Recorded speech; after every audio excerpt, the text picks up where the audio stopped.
My son tried to put me in a nursing home 11 days after my wife died. That's the part people react to.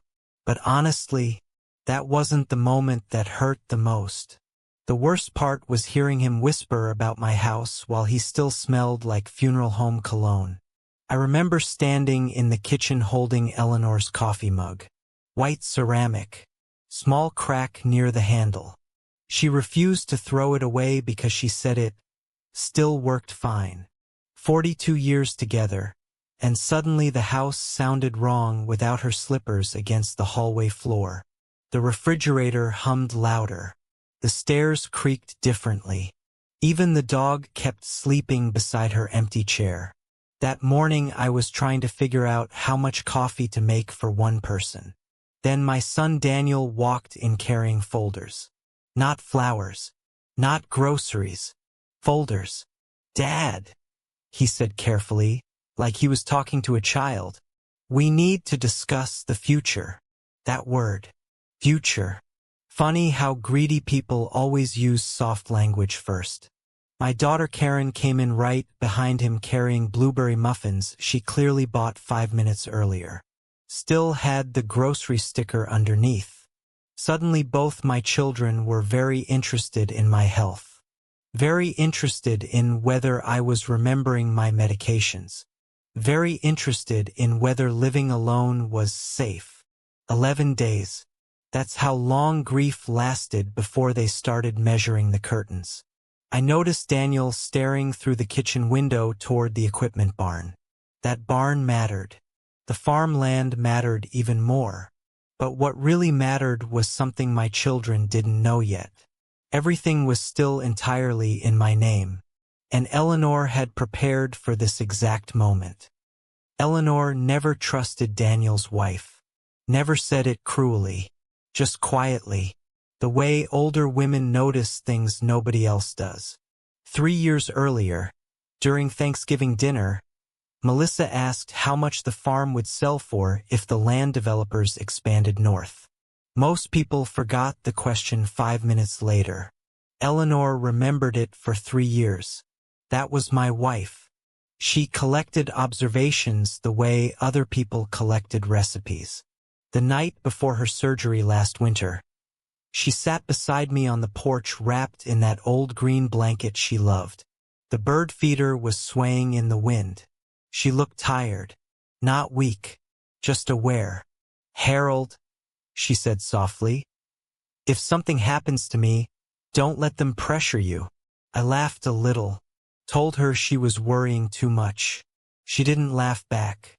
Instead, she reached into her cardigan pocket and handed me a sealed envelope. "Only if you need it."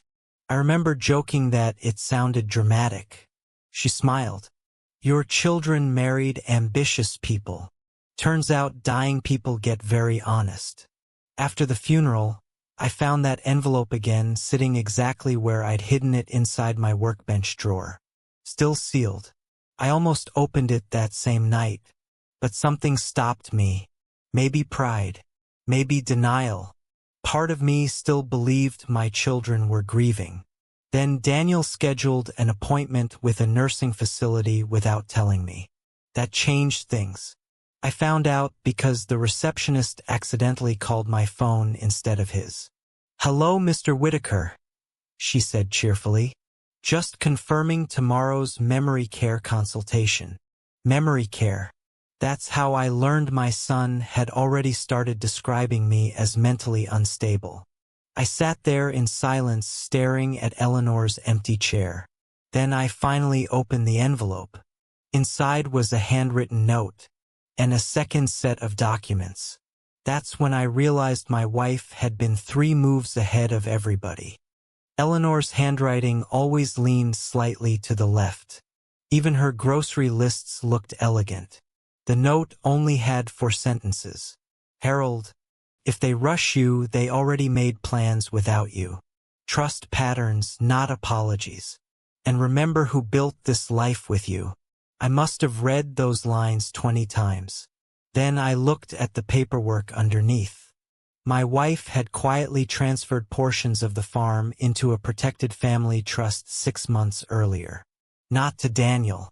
Not to Karen. To our grandson Noah.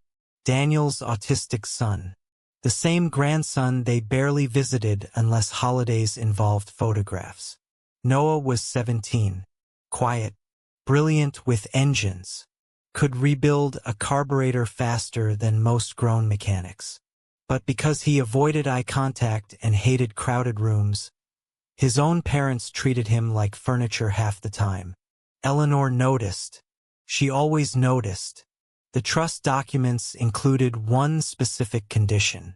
No sale of the property could occur unless Noah approved after turning 21. I leaned back in the garage chair and laughed for the first time in weeks. A small laugh. Tired, but real. My children thought they were circling an old grieving man.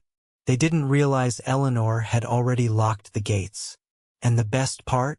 Daniel still believed the farm was heading straight into probate, which meant he was about to get reckless. Greedy people always do once they think victory is guaranteed. 3 days later, he came over carrying brochures for assisted living facilities. That's when I decided to let him talk.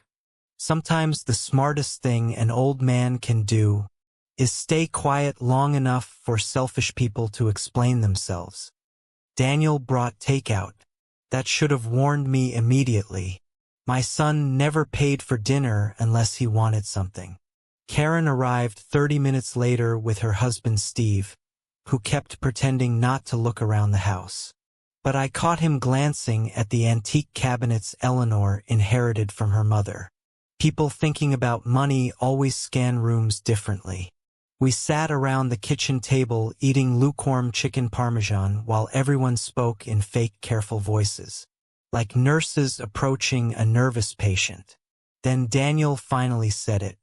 "Dad, we think you need more support now." Support. Another soft word. I nodded slowly. Support with what? Karen folded her hands together dramatically.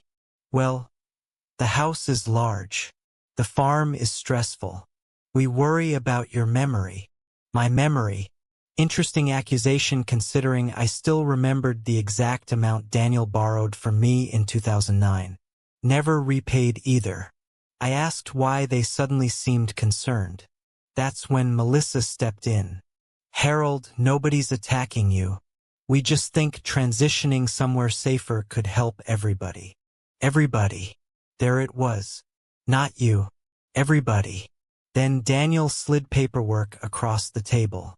Already highlighted. A nursing facility contract.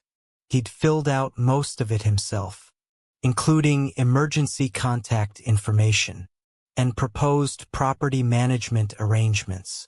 I noticed Steve stop eating entirely. Even he looked uncomfortable. I took off my glasses slowly. Then I asked one question. "Daniel, when exactly did you start planning this?" Nobody answered. And silence tells the truth faster than words ever will. The hearing lasted 14 minutes before the judge realized my children had made a terrible mistake. Daniel had filed for temporary conservatorship, claimed I was mentally declining, claimed I was vulnerable, claimed I could no longer responsibly manage my finances. Funny thing about lies. Paperwork leaves fingerprints. My attorney Linda carried 2 folders into court. Daniel carried confidence. Only one of those things survives cross-examination. The courtroom smelled like old paper and coffee. Noah sat quietly beside me wearing the same brown jacket Eleanor bought him 2 winters earlier. He barely spoke, but he watched everything. The judge asked Daniel why he believed conservatorship was necessary. Daniel performed beautifully. Soft voice, concerned expression, carefully rehearsed sadness.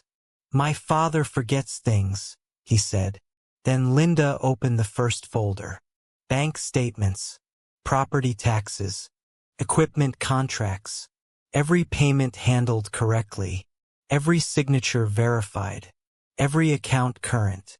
The judge's expres.